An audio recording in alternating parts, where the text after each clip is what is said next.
Ici, si je veux résoudre algébriquement ce système d'inéquations, je ne peux pas. Je sais résoudre un système d'équations. Qu'est-ce que je vais faire? Je vais donc introduire des variables d'écart E1 et E2 positives. Et je vais transformer mon système d'inéquations en un système d'équations qui va donner quoi? Regardez bien. X plus Y. Pour que ça soit égal, je rajoute une quantité positive. Plus E1 égale 7. Première équation. Deuxième équation. 2x plus Y plus E2 égale 9. Bien sûr, X positif, Y positif, E1 positif, E2 positif. Positivité des variables. E1 et E2 s'appellent des variables d'écart. Alors ici, le problème est le suivant. J'ai combien d'équations? J'ai 2 équations au total. Et j'ai combien d'inconnus? 4 inconnus. Autrement dit, le nombre d'inconnus est supérieur au nombre d'équations, ce qui va générer forcément une infinité de solutions. D'accord? Ça va générer une infinité de solutions. Mais ici, nous avons une indication supplémentaire, qui est quoi? Nous avons une fonction économique. Nous avons la fonction économique z, qui est égale à 3x plus 2y. L'objectif est le suivant. Il faut trouver le couple xy pour lequel z est maximum. Alors voilà le raisonnement. Pour résoudre ce système d'équations à 4 inconnus, il va falloir exprimer 2 variables, d'accord, donner la valeur à 2 variables pour calculer les 2 autres. Je vous donne un exemple tout simple. Si je vous demande de résoudre cette équation-là, par exemple toute seule, vous me répondez, cette équation-là admet une infinité de solutions. Par exemple, le couple 1,6, c'est une solution. Par exemple, le couple 0,7, c'est une solution. Comment j'ai fait pour trouver le couple 0,7? J'ai forcément fixé une valeur et j'ai cherché l'autre valeur. Est-ce que c'est clair? Autrement dit, pour trouver un couple, comme nous avons un nombre d'équations qui est inférieur au nombre d'inconnus, on est obligé de fixer une valeur.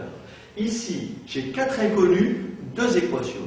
Donc à chaque fois, je vais fixer combien? 2 valeurs et je vais calculer les 2 autres. Avec bien sûr comme souci, à chaque fois, essayer d'améliorer z, qui est effectivement ma fonction bénéfice ou profit. D'accord? Alors, voilà ce qu'on va faire. On va donc dire ceci. On va raisonner de façon marginale. Je dis, si je fabrique... Alors, on va démarrer avec la solution de base. Solution de base. C'est quoi la solution de base? C'est x égale 0, y égale 0. Si x égale 0 et y égale 0, je peux forcément calculer les 2 autres inconnus. C'est-à-dire quoi? E1 et E2. Et dans ce cas-là, E1 est égal à combien? À 7, et E2 est égal à 7. Et mon z, pardon, et mon E2 est égal à 9. Et mon z est égal à combien? 0. Ça, c'est ma solution initiale. D'accord? Ça, c'est ma solution de base. Parce que, dans le cas du simplex, c'est en fin de compte un algorithme. Il faut forcément toujours une solution initiale, une condition initiale. Donc, si je fabrique 0, je réalise 0 profit. Et donc, mes unités d'œuvre, machine, atelier A1 et atelier A2 sont inutilisées. Est-ce que c'est clair? Donc, qu'est-ce que je vais faire maintenant? Je vais essayer d'améliorer mon z. Je vais essayer d'améliorer z. En produisant quoi? Soit du produit P1, en augmentant x, soit du produit P2. Ben, le choix n'est pas très compliqué en fin de compte. Pourquoi? Parce que si je fabrique un produit P1 supplémentaire, et je fabrique 0 produit P2, ma marge va passer de combien? De 0 à 3. Si, à l'inverse, je fabrique 0 produit P1 et 1 produit P2, ma marge va passer de 0 à 2. Est-ce que j'ai intérêt à privilégier P1 ou P2? Ben, P1 est plus indiqué. En fin de compte, qu'est-ce que vous faites? Vous regardez le coefficient de z le plus positif. Le plus positif, c'est quoi? C'est 3. Donc vous allez effectivement faire quoi?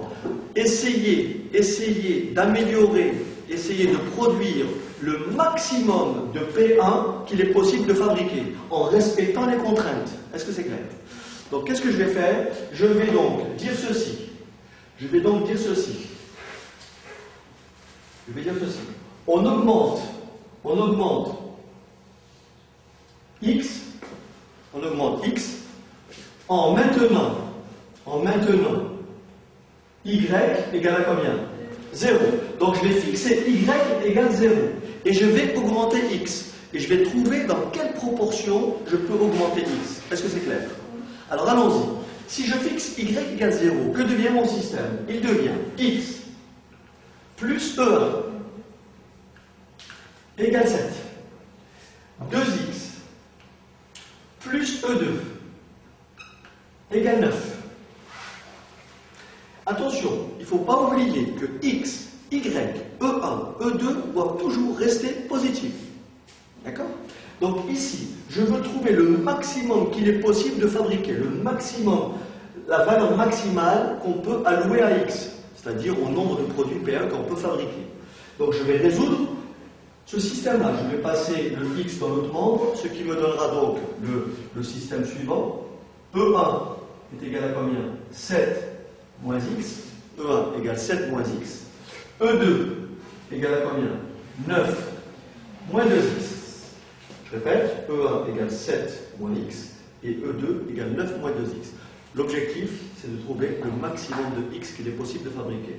Juste rapidement, si on observe ici, si je dis x égale 8, x égale 8, ce n'est pas possible. Pourquoi? Parce que 7 moins 8, ça fait moins 1, ce qui rendrait E1 comment? Négatif. Donc on ne va pas raisonner, on ne va pas tâtonner, on va simplement dire, il faut que E1 soit positif. Il faut que E2 soit positif. Est-ce qu'on est d'accord? Ça veut dire quoi? Il faut que 7 moins x soit positif, ou nul, et il faut que 9 moins 2x soit positif ou nul. Je n'ai qu'à résoudre ce système d'inéquation. Il faut que cette double condition soit respectée. Donc je passe le 7 dans l'autre membre, ça me fait quoi? Moins x plus grand ou égal à moins 7. Ça me fait moins 2x plus grand ou égal à combien? À moins 9.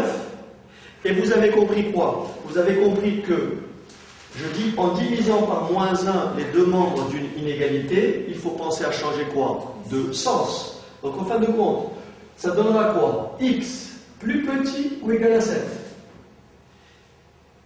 X plus petit ou égal à 9 demi. Quelle est la valeur maximale qui vérifie les deux en même temps? C'est forcément 9 demi. Oui, parce qu'il faut que x soit à la fois inférieur à 7 et inférieur à 9 demi. Le maximum qu'il est possible de prendre, c'est 9 demi. Donc, qu'est-ce que je viens de trouver? Je viens de trouver, donc on va remplacer les valeurs. On vient de trouver quoi? Que, alors, je réécris mon système. On vient de trouver quoi? Que x est égal à combien? À 9 demi. Y est égal à combien? À 0. Alors, qu'est-ce qui a permis de trouver x égale 9 demi? Je l'ai trouvé à partir de là.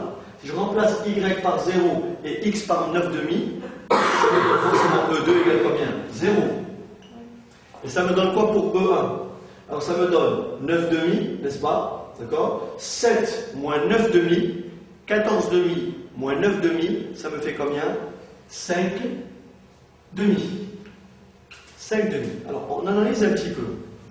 Au départ, c'est ça qu'il faut retenir pour le simplex, et je vais peut-être m'arrêter tout de suite pour aborder la méthode du tableau. Ce que vous avez au départ, c'est x égale 0, y égale 0, E1 égale 7, E2 égale 9. Alors, dans le jargon du simplex, x, y, qui sont nuls, s'appelleront des variables hors base.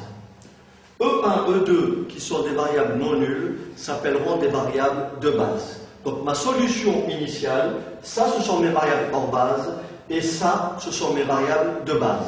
Mon z est exprimé toujours en fonction des variables hors base. J'ai commencé avec z égale à 3x plus 2y. Donc maintenant, qu'est-ce qui a changé? Regardez bien. Les variables hors base, au début, c'était E2. Pardon. Les